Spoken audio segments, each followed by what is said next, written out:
There has been no definitive determination. There is a belief on the part of the medical examiner that he was smothered or suffocated, but there's still tests to be done. There are lab tests that have to be conducted. So at this juncture, they're saying tentatively that it's a result of suffocation, yes. Any indication of sexual molestation?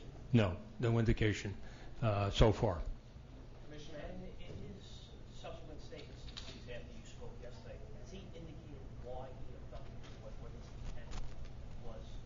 What his intent was? No, there's no further explanation other than the statement that was made yesterday that he panicked as a result of seeing the focus, the intensity of the effort to find the child. And is there any validity to his claim that he went to this wedding upstate even with the boy or without? Yes. We believe that he did go to the wedding in Muncie. We cannot say definitively if the boy was with him or not. He does make a statement that the boy was with him. No one saw the boy with him. We were obviously at part of the investigation attempting to determine that, but he did go to the wedding. He did drive up to Muncie on Monday evening and came back on Monday evening. Commissioner, how much do you believe and how much do you question of Leiby Aaron in terms of, do you feel that he's really being forthcoming or is making stuff up or is a psychopath? It seems like a lot of his stuff seems far-fetched. I think in terms of investigative issues, he has been reasonably forthcoming. Can you talk a little bit about the confession letter that he wrote? Give us some details of what he said. I mean, a lot of it has been out. But can you take us through that a little bit? You mean the statement that he wrote, the confession?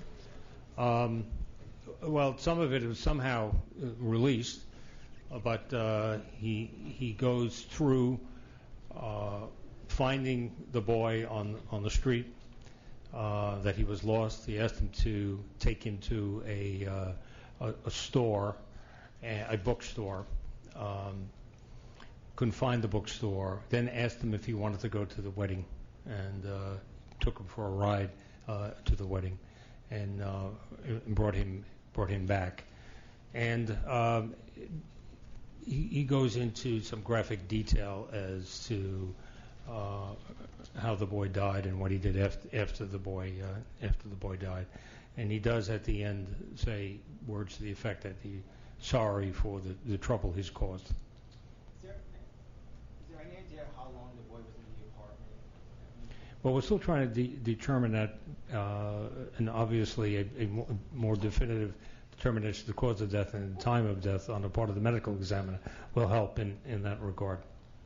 So the enemy has not been able to give a rough time of death, is that correct? We don't have a specific or a more specific time of death. Can you talk about anything about what his family may have told you about whether they saw the boy there or did they hear anything? Yeah, we have no statements from anyone so far that saw the boy in the house or saw Aaron with the boy on the street in the vicinity of his house. Is there anything back from Tennessee on his behavior or his record in Tennessee? Would you say that again? Is there anything back from Tennessee on Leiby Aaron or whether he did anything in Tennessee to indicate that feeling? There's no further information. Obviously, we're pursuing that area. He did work as a security guard there for approximately 2 years.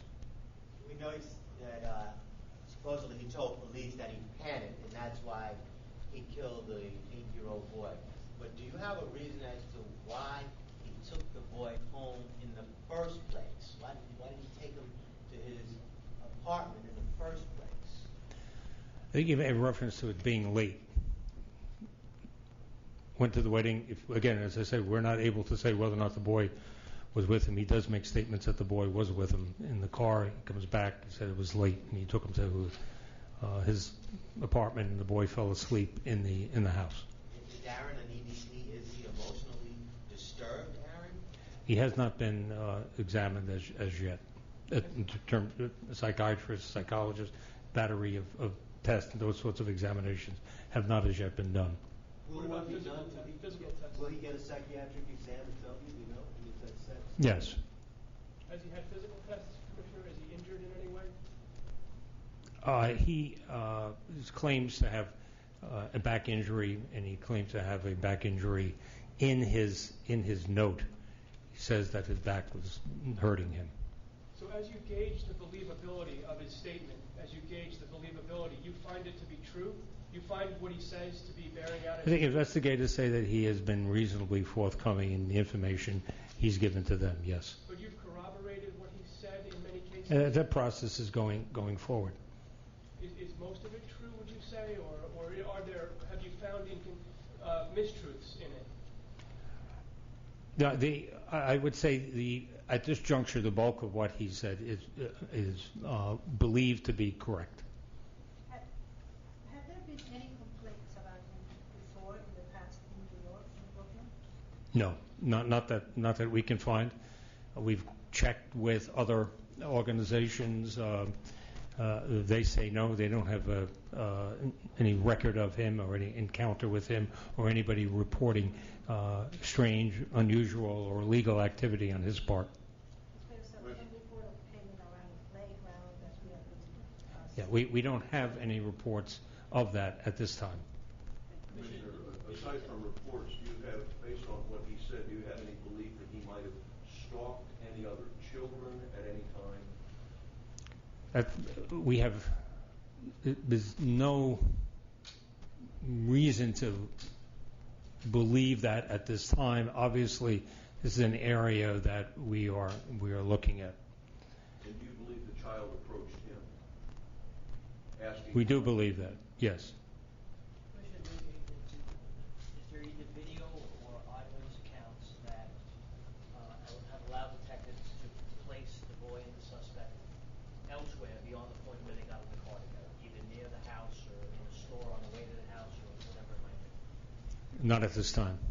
And do detectives now believe he killed the kid on Tuesday, or is the belief still that it happened at some point? No, that's still an issue to be determined. Commissioner, other than what he said at the end of the statement, where he said, I may have done something wrong, did he indicate any remorse in what he did? I mean, emotional remorse at all? Or was it matter of fact, I did this, I cut up a kid, that's just a fact? Well, I mentioned to you the statement at the line at the end of his statement. To the best of my knowledge, he hasn't expressed any remorse.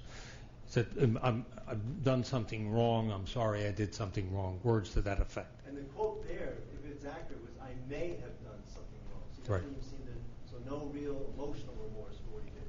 That's correct. So, Commissioner, basically he said he felt pressure because of the umbrella letters and that they were looking for the boy and therefore he proceeded to kill the boy. Basically, that's what he's saying. And I think words to the effect that he panicked because he saw the amount of attention, focus, law enforcement focus, communities concern, the manifestation of that, people on the street, the posters on the lampposts. That's his rationale for killing the boy.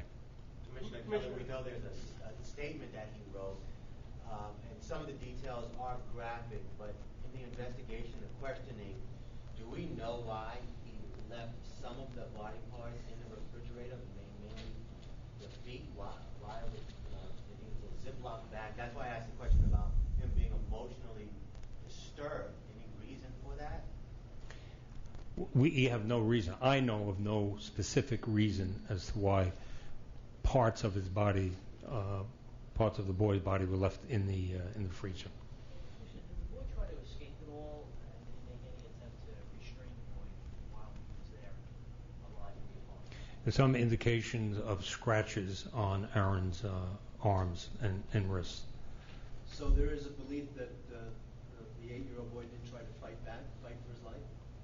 I think it's reasonable to say at this time, based on the marks on the defendant here, that there was some struggle Where are those scratches? on his Face? arms.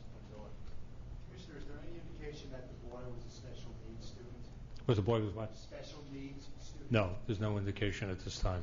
The crime scene unit at the house, can you just, have they been able to find anything else that raised any concern on? Yeah, going through material, there are 3 computers in the house. Obviously, that information is going to be examined closely, but they're still going through the scene. And there was some reports or something about that they maybe digging up the yard or something. You haven't heard that that's the case? Or? Nothing I'm aware of.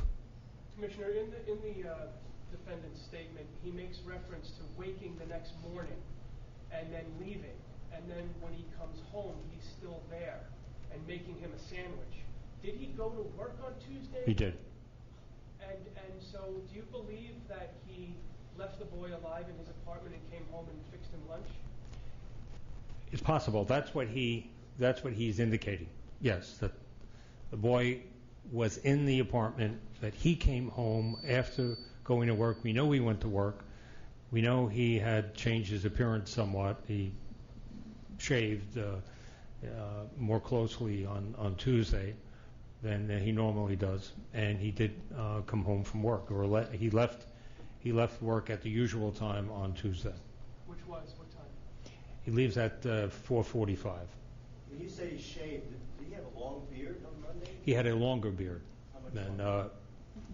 I can't tell you specifically, but It's not like he 4 or 5 stated that he had cleaned up or trimmed his beard You think he for did that?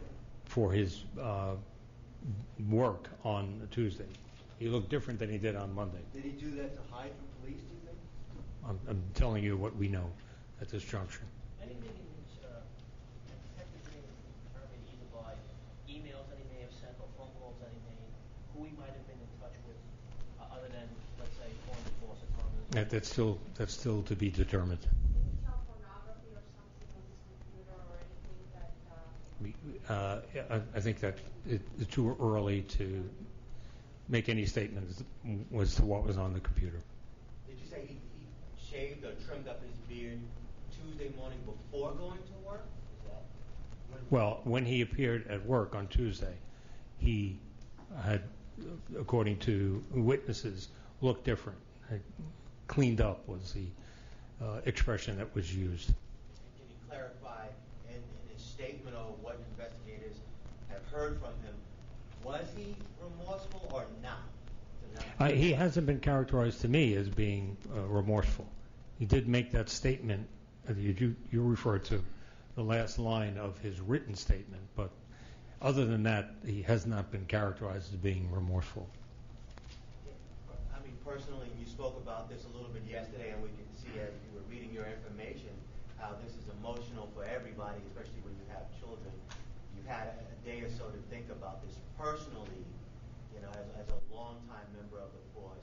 What goes through your mind when you hear something that's so graphic that you can't really even give all of the details? Yeah, well, we obviously in this business you see a lot of violence, but there's usually some sort of irrational, twisted logic that's given to why a violent event took place. Here, I mean, it defies all logic, and I think that's what's really so terribly disturbing about this case.